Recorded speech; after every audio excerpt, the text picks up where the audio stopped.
Es un gusto saludarles nuevamente y en esta oportunidad vamos a tocar el tema sobre los Testigos de Jehová, una organización muy difundida por la actividad intensa misionera que ellos realizan.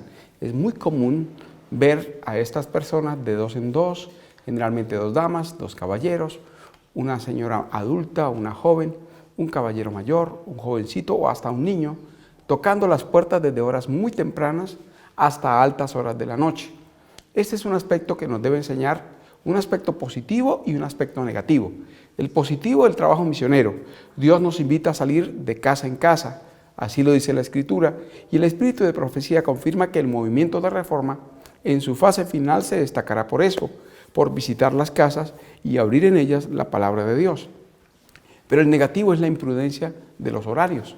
11 de la mañana, la señora atareada preparando el almuerzo, los hijos van a salir de las clases o en este momento en sus clases virtuales, va a haber una situación muy estresante para ella y le insisten en que los atienda en ese horario. Es natural que la gente los desprecie y los rechace. Esto motivó a que la Iglesia Católica colocara un letrero que invita a todos sus miembros a colocar en sus puertas: no, gracias, no insista, aquí somos católicos. Es un mensaje despertado como excusa, indudablemente, por los testigos de Jehová, porque así se cierra la puerta a todo mensaje que no sea católico. Entonces han sido instrumentos del mal para cerrar las puertas al verdadero evangelio. Cuando hemos salido a colportar, hemos tenido que explicarle a la gente, porque nos ven con corbata, con un maletín, pensando que somos testigos de Jehová. Tenemos que aclararles que llevamos un mensaje de salud. Y en aquellos hogares donde la puerta dice, no insista, aquí somos católicos, han permitido el acceso de un colportor, que de otra manera las puertas estarían cerradas. Testigos de Jehová. Su fundador, Charles Taze Russell, en 1832. Russell había nacido el 16 de febrero de 1852 y era hijo de Joseph L. y Anna Eliza Russell. Este hombre entonces tuvo grandes dificultades con la doctrina de la divinidad, la deidad de Cristo y la deidad del Espíritu Santo. En 1870, a los 18 años, Russell organizó su primer clase bíblica en Pittsburgh. Charles Russell fue el fundador de esta secta, esta organización. Cuando era joven, perdió su fe presbiteriana que había recibido de sus padres mientras discutía con un ateo. Entonces, provenía de una iglesia ya definida, los presbiterianos. Ahora, en discusiones con ateos, surgieron dudas, no tuvo respuestas adecuadas y abandonó su fe. Un poco más tarde, se une a los adventistas. Jonas Wendell fue el colportor que le presentó el mensaje adventista a este señor, Charles Taze Russell. Charles Taze Russell. Este señor, por eso en sus doctrinas, mantiene algunas posiciones del adventismo original, especialmente sobre la literalidad de los 144,000 y la no participación en actividades políticas o militares. Esto lo mantenían los adventistas originales y allí lo recibió Russell. Por eso son doctrinas correctas.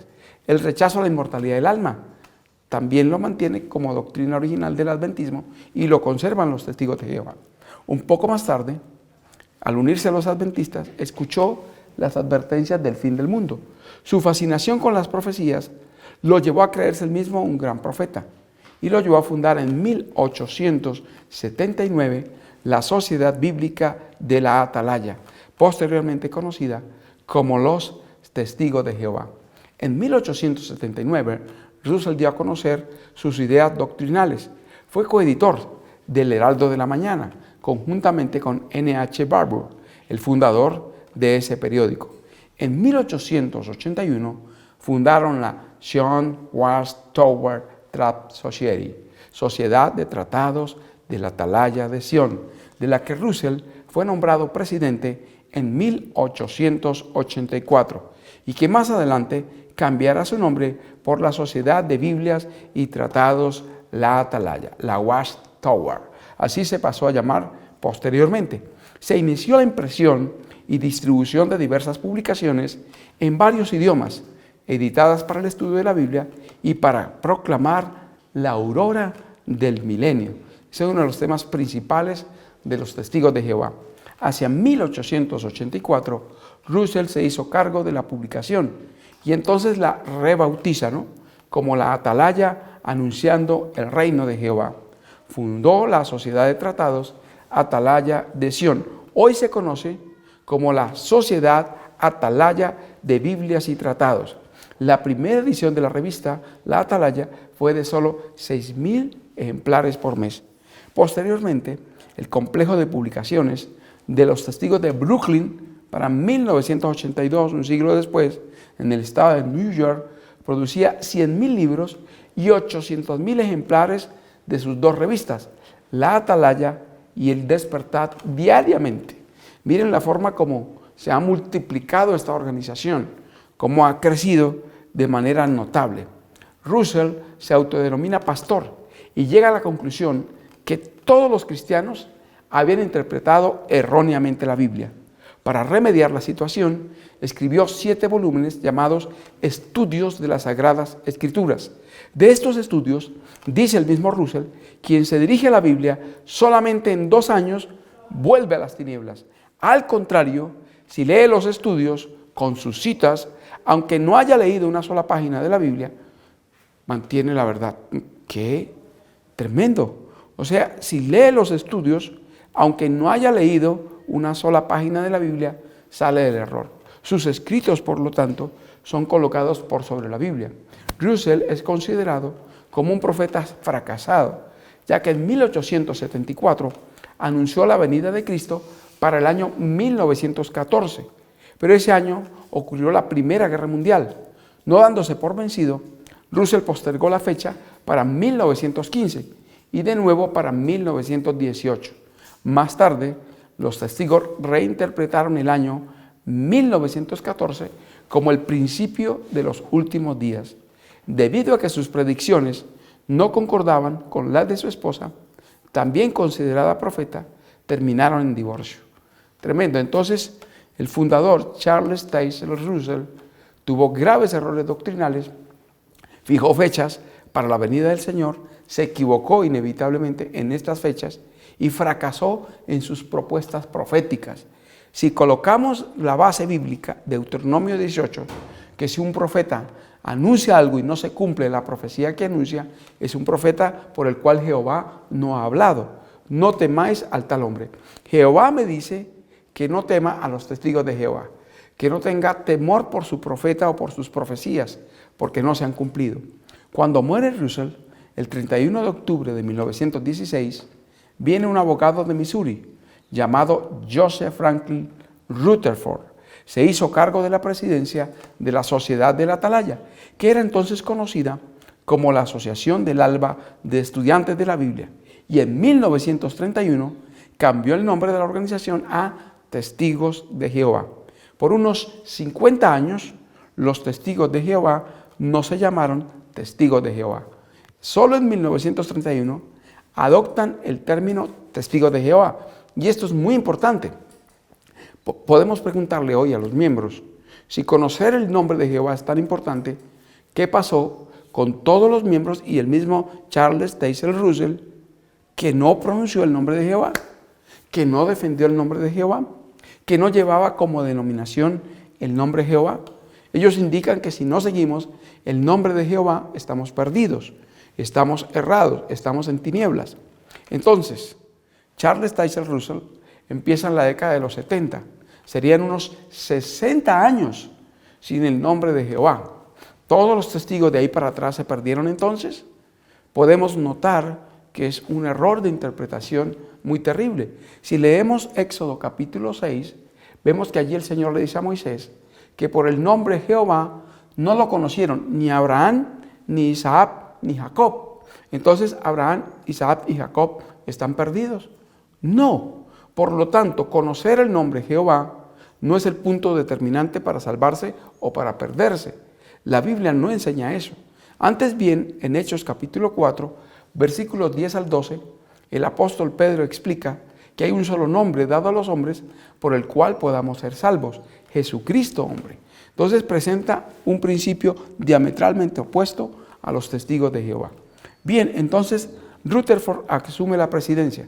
Fue un escritor más prolífico que el mismo Russell, pues escribió 100 libros sobre el jehovismo, publicados en 80 idiomas. Enseñaba que todas las iglesias organizadas, menos la de los Testigos de Jehová, eran obra del diablo, y desde tiempos apostólicos el cristianismo había constituido la iglesia apóstata. Escribió: el principal enemigo visible de Dios y por consiguiente enemigo público número 1 es la congregación religiosa católico-romana.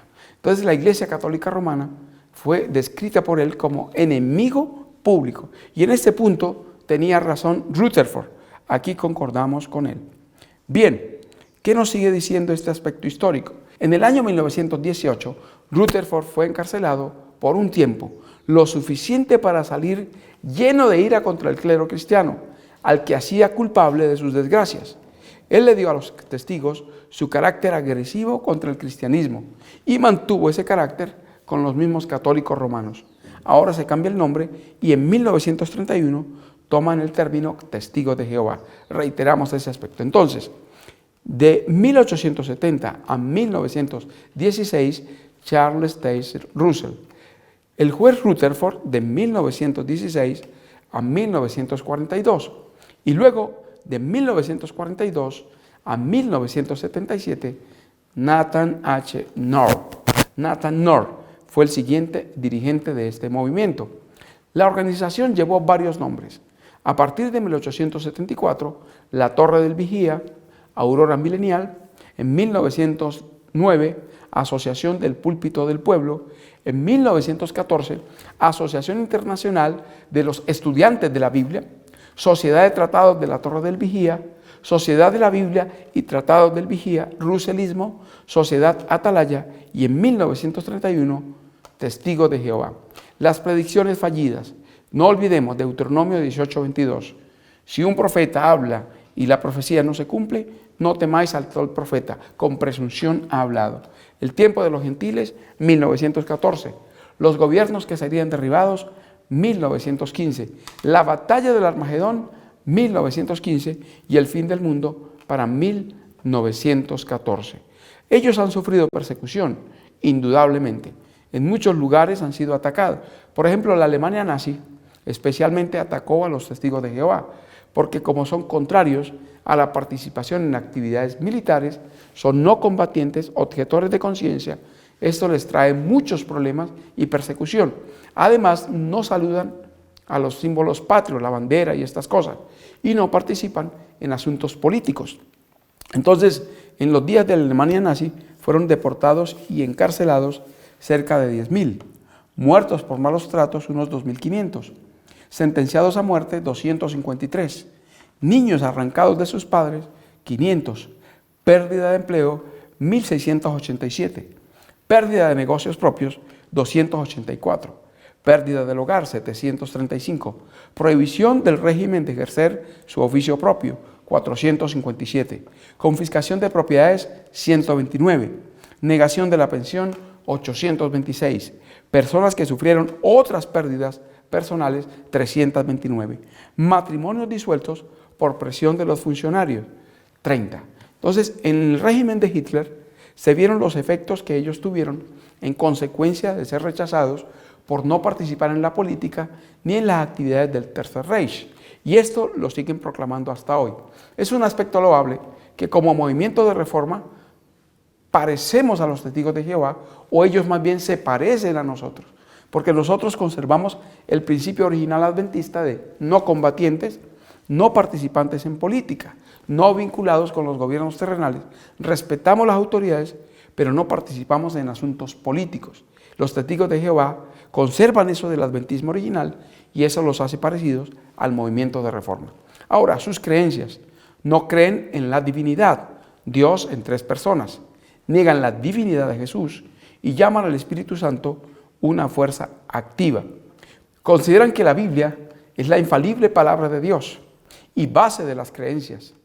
Consideran que el nombre de Dios es Jehová, que el Espíritu Santo es la fuerza activa de Dios, es decir, su poder en acción, el cual puede ayudar en momentos de debilidad, que el hombre fue creado, que no fue fruto de la evolución, que los seres humanos mueren porque han heredado el pecado de Adán, que Cristo ofreció su vida humana perfecta como rescate para que todo aquel que ejerza fe en Él no sea destruido, sino que tenga vida eterna en un paraíso terrenal. Que el alma no es un ser espiritual que sale del cuerpo al morir, sino que es el ser humano en sí y deja de existir en el momento de la muerte, y la esperanza para los muertos es la resurrección. Que Cristo murió en un madero o poste vertical y no en una cruz. Que el infierno, Seol o Hades es la sepultura común de la humanidad, la tumba, y que solo irán al cielo 144,000. También creen que la Biblia es entendida solo por los testigos de Jehová. Creen que el reino de Dios, en manos de Cristo, gobernará la tierra durante 1000 años y restaurará las condiciones paradisíacas que Dios se proponía al crearla. Creen que la tierra existirá y será poblada eternamente. Creen que el premio y el castigo divinos no son el cielo y el infierno, sino la vida eterna y la destrucción eterna. Creen que solo los 144,000 humanos van al cielo con el propósito de gobernar con Cristo. Creen que solo hay un camino que conduce a la vida. Creen que solo se debe orar a Jehová por medio de Cristo. Creen que no debe usarse imágenes para adorar a Dios. Y creen que Satanás es el gobernante invisible del mundo, de modo que el cristiano debe mantenerse separado del mundo y evitar los movimientos políticos. Consideran que es obligatorio obedecer las leyes humanas que no contradigan las de Dios. Consideran que introducir sangre en el cuerpo viola las leyes divinas. Consideran que deben obedecerse las leyes bíblicas sobre la moralidad. Creen que no debe haber clero ni títulos especiales en la congregación cristiana. Todos son hermanos. Creen en el bautismo por inmersión y que simboliza la dedicación del cristiano a Dios. Creen que el cristiano debe dar testimonio público del mensaje bíblico de buena gana, actividad misionera. En general, para salvarse o resucitar y vivir en el paraíso, deben hacer 4 obras. Adquirir conocimiento leyendo con esmero la Biblia. Comportarse conforme al conocimiento adquirido. Predicar. Compartir sus doctrinas con otras personas que no son testigos de Jehová. Es un punto salvífico para ellos. Y 4, reunirse con la congregación. También creen que el Espíritu Santo no existe, que es una fuerza. Niegan la divinidad de Jesucristo. Dicen que Jesucristo no es Dios porque es obediente. Niegan la resurrección corporal de Cristo y dicen que Jesús resucitó como espíritu, sin cuerpo. Prohíben dar títulos de honor y prohíben las transfusiones de sangre. Vamos a ver los aspectos principales que contradicen sus doctrinas a la palabra de Dios. Hemos enumerado las principales y vamos a responder a la altura de la Biblia las más importantes. Primero, Dios es persona. Y en esto consolidamos una misma creencia. Dios es persona. Pero ahora el Espíritu Santo también es una persona. Y aquí hay una seria contradicción entre lo que enseñan los testigos de Jehová y lo que enseña la Biblia. El Espíritu Santo tiene varias cualidades personales y vamos a verla en la Escritura. Empezamos con Romanos 8, 26 y 27. Asimismo, en nuestra debilidad, el Espíritu acude a ayudarnos, auxilia. No sabemos qué pedir, pero el Espíritu mismo intercede por nosotros con gemidos que no pueden expresarse con palabras. Es un intercesor. Abogado o intercesor es en griego parakletos y es el mismo término que utiliza el Salvador como consolador. Os enviaré otro consolador. Para consolar, para abogar, para interceder, debe ser una persona. Él intercede por nosotros con gemidos indecibles. ¿Ante quién? Ante el Salvador. Inspira las oraciones, dice aquí el apóstol Pablo, para que lleguen a Jesús bajo la inspiración del Espíritu Santo. El Señor le añada su incienso y ahora sí asciendan al Padre. Y Dios, que examina los corazones, sabe cuál es la intención del Espíritu. La voluntad o intención. Tiene intención o voluntad propia. Es un ser con voluntad propia. Porque el Espíritu intercede por los creyentes conforme a la voluntad de Dios. Noten que en el mismo versículo habla de la voluntad de Dios y de la voluntad o intención del Espíritu, mostrando que es un ser al igual que el mismo Padre Celestial. Hechos 16, versículos 6, 7 y 10. Y pasando a Frigia y la provincia de Galacia, les fue prohibido por el Espíritu Santo hablar la palabra en Asia. Prohíbe. Tiene la capacidad y el poder de discernir y por lo tanto prohibir aquello que repute un peligro, un daño o un mal. En este caso, evaluó las necesidades de la obra y la necesidad de la obra estaba más en otro lugar que en el que ellos pensaban ir. Y por lo tanto prohibió el Espíritu Santo hablar la palabra en Asia. Y como vinieron a Misia, tentaron de ir a Bitinia, mas el Espíritu no les dejó. Primero prohíbe, luego no deja. Tiene un discernimiento especial. Por ser un ser divino, sabe exactamente lo que debe hacerse. Y ese discernimiento lo revela a sus hijos, a sus seguidores, a los apóstoles, a sus mensajeros. Y como vio la visión, luego procuramos partir a Macedonia, dando por cierto que Dios nos llamaba para que les anunciásemos el Evangelio. Noten bien entonces, el Espíritu Santo fue el que dirigió todo para que el Evangelio llegara a Macedonia. Prohibió, impidió y luego guió para ir al lugar correcto. Primera de Corintios nos dice, pero todas estas cosas, Primera de Corintios 12:11, pero todas estas cosas las hace uno y el mismo Espíritu, repartiendo a cada uno en particular como Él quiere. Interesante, reparte, entrega los dones. Aquí está hablando de los dones de la iglesia. Y el Espíritu Santo los reparte a cada uno en particular como Él quiere. Hay un querer propio del Espíritu Santo, un deseo de dar las cosas de acuerdo a la necesidad de la iglesia y a la bendición de cada individuo. Ahora, Romanos 15:30, un texto muy hermoso. Pero os ruego, hermanos, por nuestro Señor Jesucristo y por el amor del Espíritu, que me ayudéis orando por mí a Dios. Noten que el amor del Espíritu, la Biblia nos enseña, porque de tal manera amó Dios al mundo, el amor del Padre, Juan 3:16, y el amor de Jesús manifestado al entregar su vida por nosotros. Pero pocos hablan del amor del Espíritu, y esto confirma la armonía con las otras dos personas divinas, el Padre y el Hijo. Pero os ruego, hermanos, por nuestro Señor Jesucristo y por el amor del Espíritu, que me ayudéis orando por mí a Dios. El amor del Espíritu. El Espíritu Santo es el que infunde amor en la conciencia, en la mente del ser humano. El ser humano perdió el amor tan pronto el pecado penetró en la tierra. Pero el amor es transmitido por el Espíritu Santo. El amor del Espíritu nos invita a orar. Qué interesante texto, muy hermoso pasaje. Efesios 4:30, una característica bien especial del Espíritu Santo. Y no contristéis al Espíritu Santo de Dios, con el cual fuisteis sellados para el día de la redención. Noten bien que no debemos contristar o entristecer. Una fuerza activa no se puede entristecer. No puede llenarse de dolor una fuerza. Una fuerza carece de sentimientos. Un sentimiento como la tristeza, como el contristarse, el afligirse, es un sentimiento que puede experimentarlo solo un ser. Eso nos confirma que el Espíritu Santo es un ser, es una persona, no un ser humano. Muchos confunden esto. No, es un ser divino que siente, que tiene emociones y por lo tanto se entristece con la conducta de los seres humanos. Y además nos dice que Él es el agente sellador, que es con Él hemos sido sellados para el día de la redención.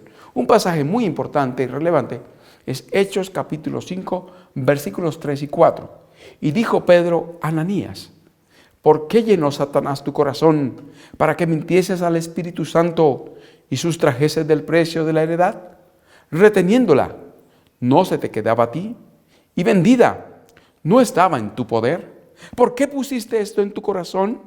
No has mentido a los hombres, sino a Dios. Interesante. ¿Por qué Satanás llenó tu corazón? Para que mintieses al Espíritu Santo. No has mentido a los hombres, sino a Dios. Cuando intenta mentir al Espíritu Santo, intentó mentir a Dios. Estos pasajes de Hechos 5 categóricamente nos demuestran que el Espíritu Santo es Dios. Es un ser personal que forma parte de la divinidad. La Biblia también nos enseña que Jesús es Dios. No es un Dios menor, sino es igual al Padre. En Juan 10:30 dijo, yo y el Padre una cosa somos. Filipenses 2:5, el cual siendo igual a Dios. Por eso dice que es Emmanuel, Dios con nosotros. Y Juan 1:1 lo confirma cuando dice, en el principio era el verbo, y el verbo era con Dios, y el verbo era Dios. Por eso vamos a corroborar a la luz de la Biblia que Cristo es el mismo Jehová. El término Jehová, la Biblia se lo aplica al Padre, al Señor Jesucristo y al Espíritu Santo. Los tres son denominados Jehová.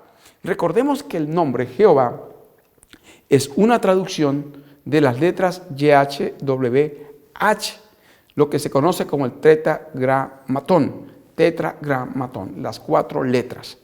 YHWH, traducido en las versiones católicas como Yahvé, Yahweh o Yahvé, y traducida en las versiones cristianas como Jehová, Jehová. Las vocales fueron introducidas en la traducción, es la transliteración. A través de los siglos, la expresión, la traducción, la pronunciación correcta del nombre de Dios en hebreo se fue perdiendo. Y entonces las letras de Adonai, que significa Señor en hebreo, fueron mezcladas con YHWH. Entonces quedaría Yahobai. Y para castellanizarlo más, lo dejaron como Jehová. En el griego, la palabra Jehová o YHWH o Yahvé es traducida como Kurios. La versión griega del Antiguo Testamento, la Septuaginta, lo tradujo así. El nombre de Dios, donde ahora tenemos Jehová en el hebreo, lo tradujo como Kurios, como Señor. Veamos el ejemplo en el Salmo 23, verso 1. En hebreo, YHWH, Jehová es mi pastor, nada me faltará. En griegos, Kurios, el Señor es mi pastor, nada me faltará. Por eso hay versiones que dicen, Jehová es mi pastor, nada me faltará. Y versiones que dicen, el Señor es mi pastor, nada me faltará. La primera es del hebreo, la segunda es del griego. La Septuaginta entonces tradujo YHWH como Kurios, Señor. En el Nuevo Testamento entonces no aparece el nombre Jehová. En la versión bíblica de los Testigos de Jehová sí aparece el nombre Jehová en el Nuevo Testamento. Ellos lo han introducido. Pero tenemos los escritos del Nuevo Testamento como las escrituras griegas. Por lo tanto, no puede estar el nombre de Dios como lo escribían los hebreos en el Nuevo Testamento. Cuando en el Nuevo Testamento se cita un versículo del Antiguo Testamento que tiene el nombre de Jehová, YHWH, se traduce Kurios, que significa Señor. Esa es la traducción. Vamos a ver entonces ahora los ejemplos de cómo estos textos donde se llama Jehová en el Antiguo Testamento, citados en el Nuevo, se aplica a Señor y se les aplican al Señor Jesucristo. Veamos Isaías 43, donde está la profecía del precursor del Mesías, la profecía de Isaías que se cumplió en Juan el Bautista. Isaías 43, voz que clama en el desierto, preparad camino a Jehová, enderezad calzada en la soledad a nuestro Dios. El cumplimiento aparece Kurios en Marcos 1:3. Voz del que clama en el desierto, preparad el camino del Señor. Kurios, enderezad sus sendas. Entonces aquí Jehová, el Señor, se está aplicando a Jesús. Entonces aquí se le está diciendo a Jesús Jehová, al citar Isaías 43. Jesús es el Jehová de Isaías 43. La palabra hebrea, YHWH, y la griega Kurios, se usan de manera equivalente. En castellano, YHWH se escribe Jehová y Kurios se escribe Señor. Y en ambos casos se está refiriendo al Señor Jesús. Desde que el pecado produjo separación entre Dios y el hombre, quien ha estado en comunicación entre Dios y el hombre es el Señor Jesús. Desde la caída, desde Génesis 3, quien visitó a Adán y Eva allí en el huerto después de la caída fue el Señor Jesús. Y toda comunicación entre Dios y el hombre a partir de ese momento ha sido a través del Señor Jesucristo. El profeta Malaquías también escribió sobre la obra de Juan el Bautista. He aquí yo envío mi mensajero, el cual preparará el camino delante de mí. Malaquías 3:1. Jesús aplicó la profecía de Malaquías a Juan el Bautista y a sí mismo. Mateo 11:10. Porque este es de quien está escrito: he aquí yo envío mi mensajero delante de tu faz, el cual preparará tu camino delante de ti. Aquí está utilizando el término Jehová para sí mismo el Señor Jesús. Refiriéndose al Señor Jesús, Juan el Bautista dijo en Juan 1:27, este es el que viene después de mí, el que es antes de mí, del cual yo no soy digno de desatar la correa del calzado. Nótese que Jesús dijo que Juan iba delante de él y Juan dijo que Jesús venía detrás de él. Entonces el Jehová de Isaías 43 es el Señor de Mateo 3:3 y de Marcos capítulo 1 verso 3.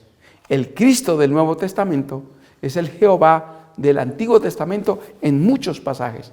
Aunque la Biblia revela más de una persona en Dios, cuando en el Antiguo Testamento aparece el nombre de Jehová, YHWH, en muchos casos se está refiriendo al Señor Jesús. Vamos a recordar estos ejemplos. Zacarías 12, 4 y 10. Este pasaje es maravilloso. En aquel día, dice Jehová, mirarán a mí a quien traspasaron. ¿Y quién fue traspasado? Juan 19, 37 dice, entonces se cumplirá la escritura, mirarán al que traspasaron. Aquí lo dice Juan en el momento en que el soldado atraviesa con la lanza el costado del Salvador. El que fue traspasado fue Jehová y el que fue traspasado es Jesús.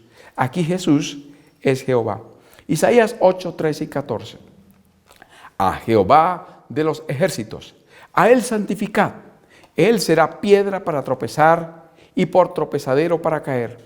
Refiriéndose a Cristo, 1 de Pedro 2, 4 y 8. Acercándoos a él, piedra viva, piedra de tropiezo y roca para hacer caer. Entonces aquí Jehová, esa roca para tropezar, es Jesús el Cristo. Toda rodilla y toda lengua. Dice Jehová, por mí mismo hice juramento, que a mí se doblará toda rodilla y jurará toda lengua. Filipenses capítulo 2, versículos 8 en adelante, dice que en el nombre de Jesús se doble toda rodilla y toda lengua confiese que Jesucristo es el Señor. El escudriñador, Jeremías 17:10. Yo Jehová, que escudriño la mente, que pruebo el corazón, para dar a cada uno según su camino, según el fruto de sus obras. Apocalipsis 2, 18 y 23. Jesús, el Hijo de Dios, dice esto: yo soy el que escudriña la mente y el corazón. Yo daré a cada uno según vuestras obras. Jehová en Jeremías, Jesús en Apocalipsis. Ahora, cautividad y dones. Salmo 68, 18. Refiriéndose a Jehová, subiste a lo alto, cautivaste la cautividad, tomaste dones para los hombres. Refiriéndose a Cristo, Efesios 4, 8. Por lo cual dice, subiendo a lo alto, llevó cautiva la cautividad y dio dones a los hombres, refiriéndose al ascenso de Cristo en su momento glorioso, cuando llevó la multitud de cautivos. Entonces aquí vemos que Jehová es Jesús. Ahora, el primero y el último, Isaías 44, 6. Así dice Jehová, Rey de Israel, su Redentor, Jehová de los ejércitos. Yo soy el primero y yo soy el postrero, y fuera de mí no hay Dios. Ahora, en Apocalipsis dice, no temas, yo soy el primero y el último, el primero y el postrero, el que estuvo muerto y vivió, primero y último.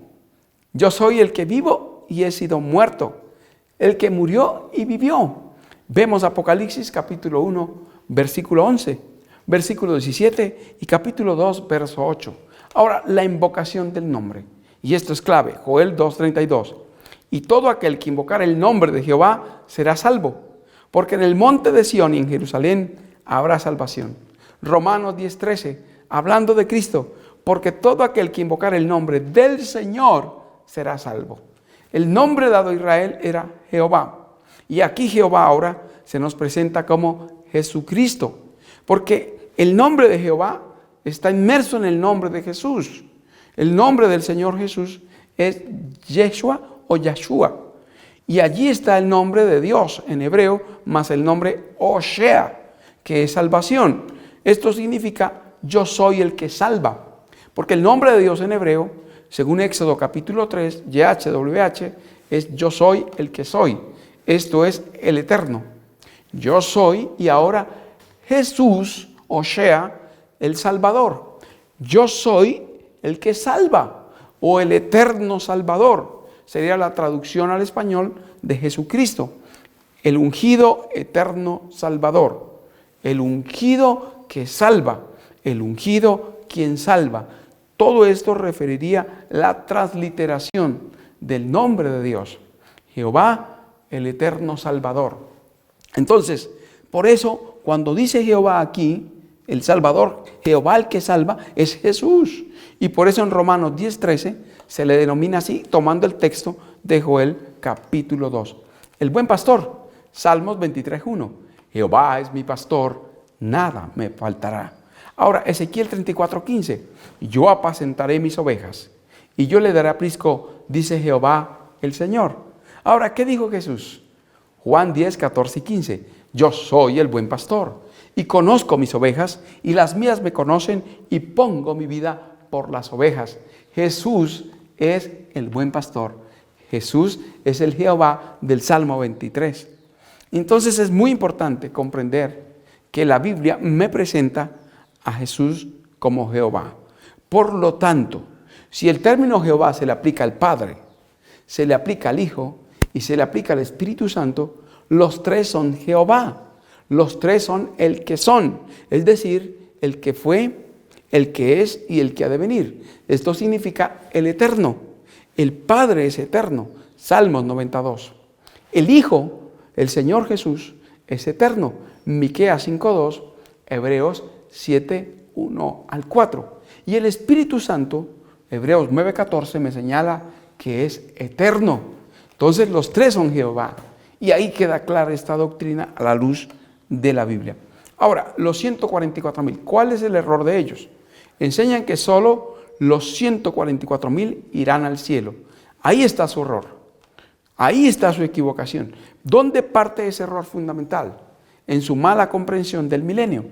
Dicen que Él ha estado formando ese pequeño rebaño, que en 1918 Cristo vino a su templo y resucitó a todos los que pertenecen a su pequeño rebaño, como se cumplió 1 de Tesalonicenses 4:16. Desde entonces están reinando en el cielo con Cristo, pero el número no está completo, porque hay miles todavía que aún no mueren.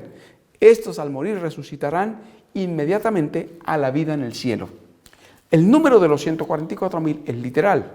Lo confirma la Biblia en Apocalipsis 7:4 y Apocalipsis 14:1.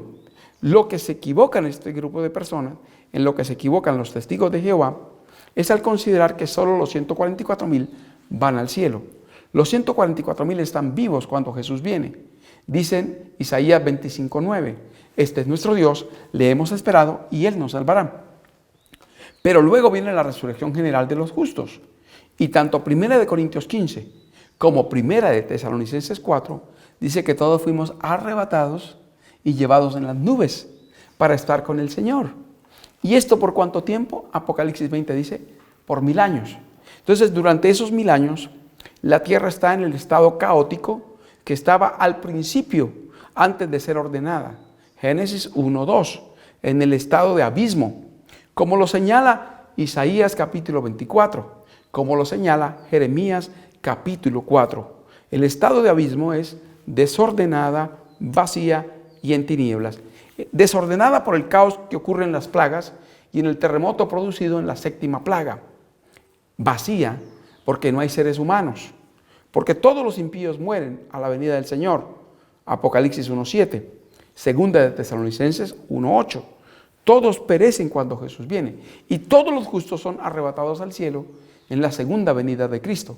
Vacía por eso y en tinieblas, porque Apocalipsis 6 dice en el verso 14 que el cielo se enrolla como un pergamino.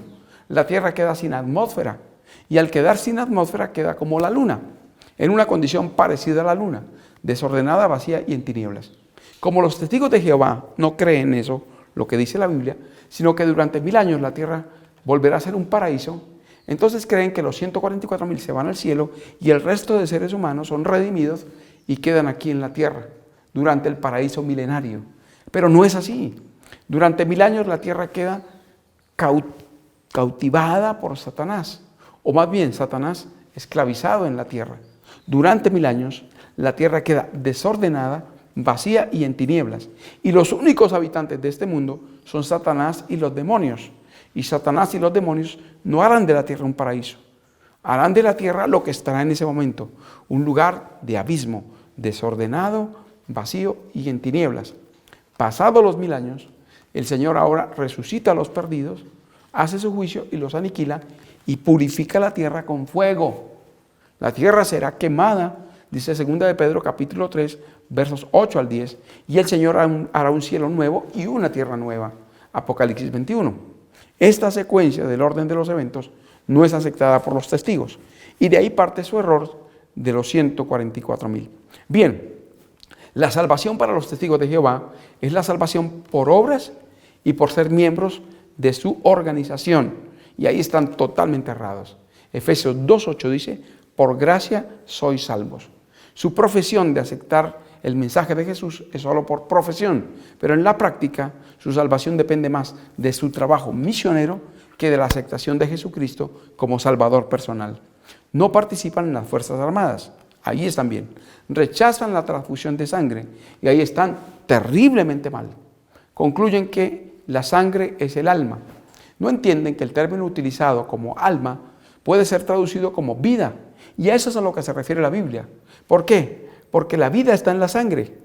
El oxígeno transita es por la sangre, y cuando perdemos el oxígeno, morimos. Entonces a eso se refería la Escritura cuando dice que la vida está en la sangre, o que el alma es la sangre. No es correcto prohibir las transfusiones. Han dejado morir a muchas personas.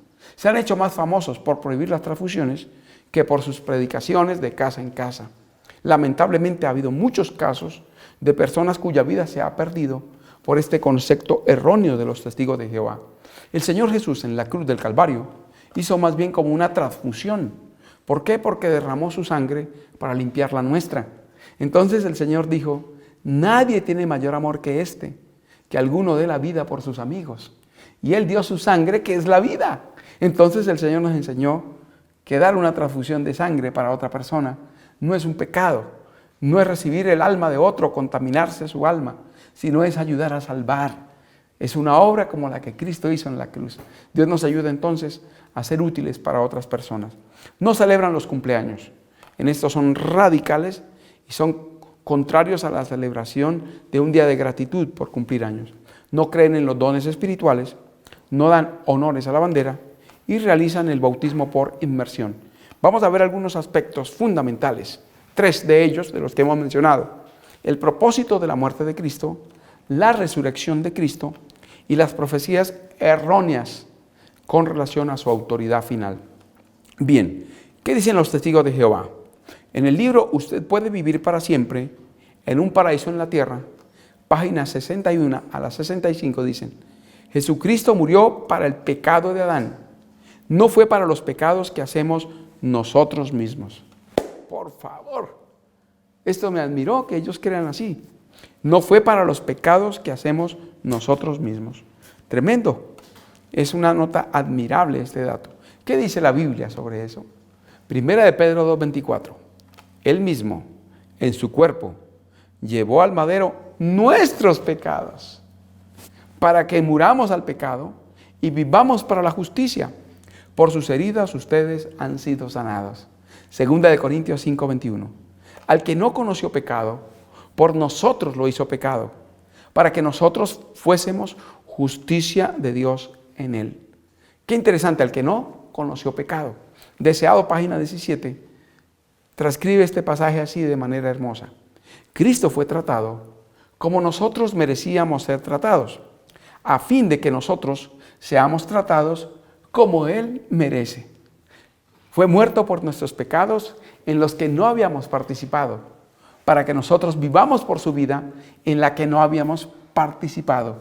Él sufrió la muerte nuestra para que nosotros podamos vivir la vida suya. Por sus llagas fuimos curados. Amén. Qué lindo pasaje. El Señor murió por nuestros pecados para así pagar el precio de nuestros pecados, lo que merecíamos, la muerte. Sufrió la muerte nuestra, la mía, la tuya, para perdonar mis pecados, los tuyos, y darnos la esperanza de la bendita eternidad. Ahora el otro error, la resurrección de Cristo. Tremendo. El reino está a la mano, página 1944, de 1944. El libro El reino está a la mano, edición 1944, página 258. Dice así: ¿qué tipo de resurrección? ¿Corporal o espiritual? En su muerte, Él dejó de lado su cuerpo humano, con el cual ministró como una criatura nueva por 3 años y medio. Y en su resurrección dejó de ser humano. Tremendo. Dicen que el Señor Jesús dejó de ser humano. Lo que Dios ha hecho para salvar a la humanidad, página 68 dice: cuando murió, Jesús entregó para siempre su vida humana. Entonces dicen que Jesús dejó de ser humano al morir. ¿Es esto verdad? Esta enseñanza es totalmente errada. Siguen diciendo: así es que si Jesús dio su vida humana, incluso su cuerpo carnal, como un rescate por la humanidad, no es posible que haya sido levantado de entre los muertos como humano, con su cuerpo de carne y sangre. Por lo tanto, Dios debió deshacerse milagrosamente de ese cuerpo. Terrible enseñanza. Dice que el Señor milagrosamente se deshizo del cuerpo de Jesús. Jesús sencillamente se materializó o vistió de un cuerpo carnal. Para convencer a Tomás de quién era Él, Jesús se presentó en un cuerpo con huecos de heridas. ¿Cómo les parece? Esta doctrina es similar a la doctrina jesuita. La escuché una época llamada Semana Santa, en la denominada Semana Santa, en un llamado Viernes Santo. Hablando de la resurrección, citaron a los jesuitas para que hablaran de la resurrección. Y decían que la resurrección de Jesús no había sido en cuerpo, que el cuerpo de Jesús no resucitó, que eso era una enseñanza alegórica que presentaba la Biblia. Yo, wow, al escuchar eso, los jesuitas enseñan muy parecido a los testigos de Jehová. Hay datos históricos que dicen que los jesuitas están vinculados con el surgimiento de los testigos de Jehová para perturbar la doctrina cristiana y para despertar aversión, odio de los católicos hacia el cristianismo, identificando a todas las denominaciones como iguales. Ellos son testigos de Jehová, no importa, son iguales todos. Para eso, para ubicar a todos los cristianos en la misma categoría. Pero Jesús dijo algo muy diferente. En Juan 2, 19 al 21, el Señor Jesús dijo que iba a resucitar con su cuerpo. Jesús dijo que no fue solamente espíritu después de la resurrección. Este texto es muy interesante. Lucas 24, 43 y 44. Mirad mis manos, porque un espíritu no tiene carne ni huesos, como veis que yo tengo. Interesante. Los apóstoles predicaban que su resurrección incluyó su cuerpo. Hechos 2, 25 al 32. La resurrección de los cristianos es el fundamento de la resurrección de Cristo. El caso de Tomás, que los testigos citan, es muy importante. El Salvador le dijo: mete tu dedo en mi mano y tu mano en mi costado, para que veáis que yo soy. Y Tomás, conmovido, cayó ante el Salvador. ¿Y qué dijo?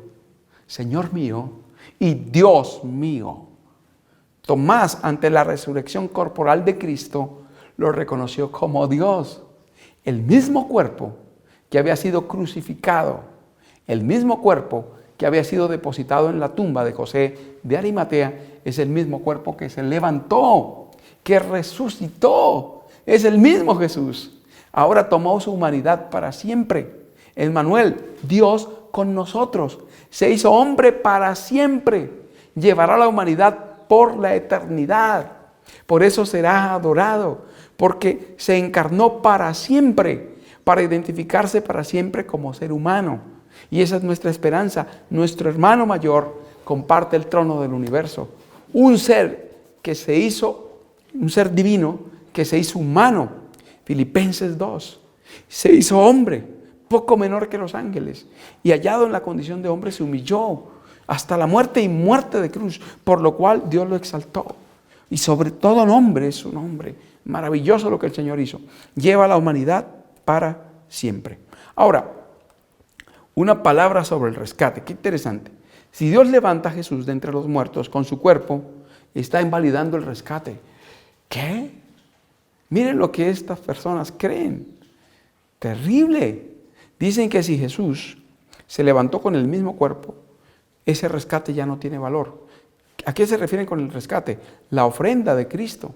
Es algo tremendo. Realmente estas personas han llegado a atacar la doctrina cristiana de tal modo que con mucha facilidad los llaman secta. porque no aceptan la salvación en Cristo única y exclusiva. Efesios capítulo 2, verso 8 no es un punto central. No predican el nombre de Jesucristo para salvación, sino que proclaman en todas las naciones el nombre de Jehová. Niegan la resurrección corporal de Cristo, un tema muy tremendo, muy fundamental para la salvación del ser humano. Atacan puntos fundamentales en la salvación. Niegan la divinidad de Cristo y niegan la divinidad del Espíritu Santo. Entonces son enemigos de Dios. Se presentan como testigos de Jehová, pero realmente en la práctica son enemigos de Dios. Hay muchas profecías falsas presentadas por los testigos de Jehová. Especialmente anunciaron que para el año 1975 llegaría el fin del mundo. La Atalaya lo mencionó, agosto 15 de 1968. Allí se mencionaba que el fin del mundo vendría para 1975 y tuvieron una pérdida de muchos miembros. Muchos miembros se apartaron al ver la falsa interpretación de estas profecías por parte de los testigos de Jehová. Veamos un cambio interesante en el despertar de agosto de 1995. Dice así: más importante aún, esta revista promueve la confianza en la promesa del Creador de establecer un nuevo mundo pacífico y seguro antes de que desaparezca la generación que vio los acontecimientos de 1914. Luego, en julio de 1996, la misma revista Despertar dice: más importante aún, esta revista fomenta confianza en la promesa del Creador de establecer un nuevo mundo pacífico y seguro que pronto reemplazará el sistema de cosas actual caracterizado por la maldad y la rebelión. Su lenguaje se disfraza muy fácilmente, pero en los momentos en que esperaron con fechas definidas que se cumpliera el establecimiento del reino, fracasaron. En 1874 lo anunciaron como la fecha para la presencia visible de Cristo, cambiada a 1914. En 1914 como el fin del mundo. En 1915 esa fecha reemplazó al 14 para el fin del mundo. En 1918 el fin del mundo y la destrucción de las iglesias. En 1925 el fin del mundo y el regreso de Abraham, Isaac y Jacob. En 1929 se construye en San Diego la casa de los príncipes, Bet Sharim. Lo podemos ver más adelante. Cedido al rey David y a otros profetas bíblicos para su pronto regreso sobre la tierra. En 1940 el fin del mundo vendría con la batalla pronta del Armagedón. En 1975 los 6.000 años de la historia humana. El fin del mundo vendrá en algunos meses. Su mayor pérdida de miembros por ese fracaso de esa fecha. 1994, la generación de 80 años de 1914 debiera traer el fin del mundo. El año 1995 volvió a definir la palabra generación para ser simbólica en la preparación general para el fin. Vemos más de 10 profecías falsas, equivocadas, dadas por los testigos de Jehová. En San Diego, California, hay un pequeño terreno en el cual se empezó a construir Bet Sharim.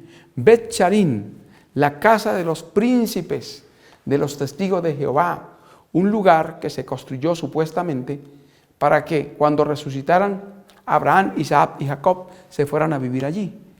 Pero temporalmente se fueron a vivir los líderes de los testigos de Jehová y disfrutaron de la mansión. Tremendo. Fue un derroche de dinero, una inversión multimillonaria, pero no fue para Abraham, Isaac y Jacob, sino para los líderes de la organización. Fue realmente objeto de burla hasta el día de hoy. La casa de los príncipes, el Bet Sharim. Los testigos de Jehová son monolíticos, no tienen divisiones internas entre ellos. La dirección general es la representación visible. Los directores son 7, a quienes se les considera vitalicios. Vamos a ver la organización de los testigos de Jehová. Al frente de esta sociedad hay una dirección general, representación visible de Jehová, que comanda a los directores, que son 7, a quienes se les considera vitalicios. Sus oficinas están en Nueva York, en el distrito de Brooklyn. Facilitan el trabajo de impresión y de predicación para todo el mundo en países donde existen los salones del reino. No llaman templos o lugares de congregación, sino salones del reino. En cada país hay corporaciones o sociedades filiales que son como oficinas centrales con sus presidentes y directores oficiales. La sucursal representa a los testigos de Jehová en cada país. Está atendida por un servidor que organiza y dirige a los dirigentes locales. Está el distrito, tiene carácter regional. Está dirigido por un servidor que vigila y dirige el escalafón inferior. Así están organizados los testigos de Jehová. Luego viene el circuito, dirigido por un servidor. Tiene la competencia de capacitar e instruir a los proclamadores y dirigentes en su aprendizaje. Revisan las cuentas, reprende y anima a los jefes y recomienda a los candidatos para los distintos puestos, que luego son aprobados por la oficina central. Luego viene el grupo. Es como una célula que reúne a todos los testigos de Jehová en un mismo barrio. Se llama también congregación y compañía. El número de grupos puede variar según las circunstancias. Veamos los cargos y posiciones. Siervo de congregación es el superintendente de la misma. Siervo auxiliar de congregación es el que sigue al anterior. El siervo de estudios bíblicos promueve el estudio de la Biblia. Siervo de revistas y territorio es el que suministra las revistas Atalaya y Despertad. Siervo de cuentas vigila las finanzas, el tesorero. Siervo del estudio de Atalaya da a conocer la revista. Siervo de la escuela del ministerio teocrático enseña cómo predicar. Siervo de estudio del libro de congregación atiende espiritualmente a los asociados. Y oradores públicos, testigos designados por el comité de la congregación para exponer localmente. El lugar donde se reúnen se llama el Salón del Reino. Es su lugar de congregación. Se reúnen 2 veces por semana y la asistencia es para todo público. Estudian su Biblia y la aplicación estricta a la vida de los testigos. Hay secciones de preguntas y respuestas. Hay cánticos y oraciones al principio y al final. No hay colectas porque la organización se financia con las publicaciones. No se recogen diezmos y ofrendas en los salones del reino de los testigos de Jehová. Bien, dice que la Biblia no dio origen a las fiestas religiosas o civiles que se celebran hoy día en muchas regiones del mundo. Hablan de la celebración de la Cena del Señor. Cuando Jesús celebró por primera vez la cena que serviría para conmemorar su muerte, Él y sus discípulos acababan de celebrar la Pascua. Y como la Cena del Señor reemplazó a esta celebración anual, es lógico concluir que también debe llevarse a cabo una vez al año, el 14 de Nisan. Entonces celebran una sola vez al año y aquellos que consideran que son dignos son los únicos que participan. La mayoría de personas van solo a observar la ceremonia. La organización entonces lleva circuitos, congregaciones y ancianos. Para ser miembro debe bautizarse, asistir a sus reuniones, predicar puerta a puerta, realizar la ofrenda voluntaria, asistir a sus concentraciones masivas, basar sus estudios en la Atalaya y conmemorar la muerte de Jesús en la Pascua según el calendario hebreo. Esta es su sede en Brooklyn, New York. Esta oficina suministra a todos los países del mundo las instrucciones bíblicas y revistas para sus miembros. Las medidas disciplinarias. Estos tienen una disciplina estricta. Cuando el cuerpo de ancianos de una congregación local tiene conocimiento de que algún predicador bautizado ha cometido un pecado o que él voluntariamente confiese su desobediencia a los mandamientos de Jehová, se procede a formar un comité judicial compuesto por 3 o más ancianos cualificados. El comité tiene una audiencia judicial con el testigo en cuestión, en el que trata de establecerse si realmente se ha cometido un pecado de la suficiente gravedad.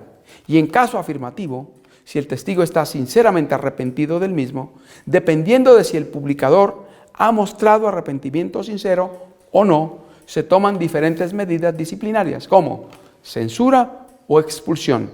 También el pecador puede decidir desasociarse de la organización. La censura consiste en explicar las razones bíblicas por las que su pecado es grave. En consecuencia, se le retiran todos los privilegios que puede desempeñar dentro de la congregación y así él se limitará a asistir a las reuniones, realizar su estudio personal de la Biblia y predicar a otras personas.